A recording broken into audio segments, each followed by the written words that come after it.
Hi, and welcome to this TravelText instructional video. We're excited to have you on board for the next few minutes. You're going to be amazed at TravelText and how it can save you an enormous amount of time and hassle. Before we start, please note that our application is available exclusively for users of Concur Expense services. TravelText is a Concur Connect certified member.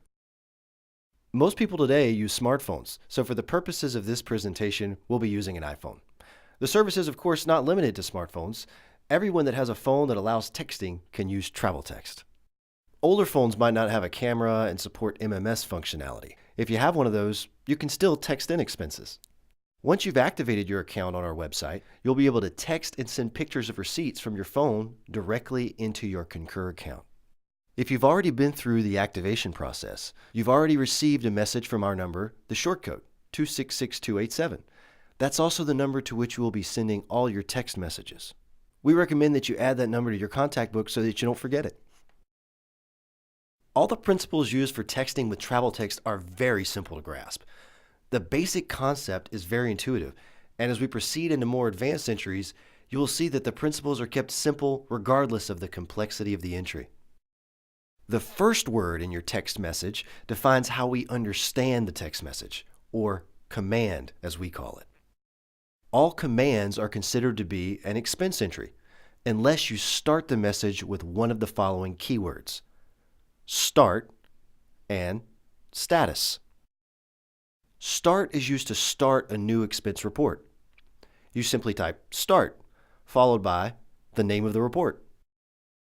Remember, if you start texting in expense entries without starting a new expense report, the expenses will be entered into your last created expense report that is not submitted. Status is used to check which expense report you're currently working on. Use space and space only between all words in your command. Pay attention to the examples shown in this presentation, and you'll see how the text command is structured.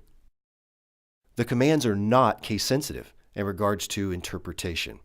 Keywords, expense types, currency, and so on can be written in both upper and lowercase letters. However, all other text will keep the letter case it's written in when submitted into the expense report.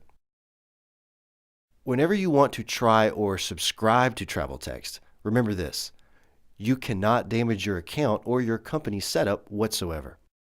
The service cannot in any way compromise, alter, or manipulate anything in your company's setup.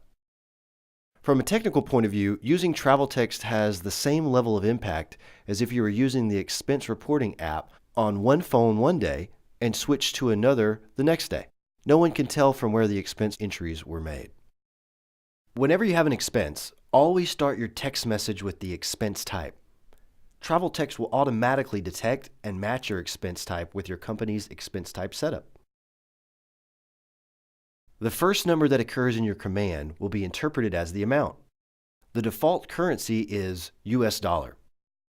If the expense is a foreign currency, you can choose to either add the currency symbol to the amount, like the US dollar symbol or the British pound symbol, without any space between the amount and the symbol, or you can add 3-letter currency code behind the amount, like GBP or EUR. The currency is automatically calculated in your expense report.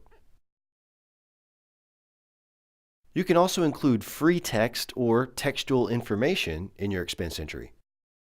All free text will go into your business purpose field in your expense report. It is important, however, to remember that if the textual information includes numbers, it must be added after the amount and currency, or else it will be interpreted as the amount.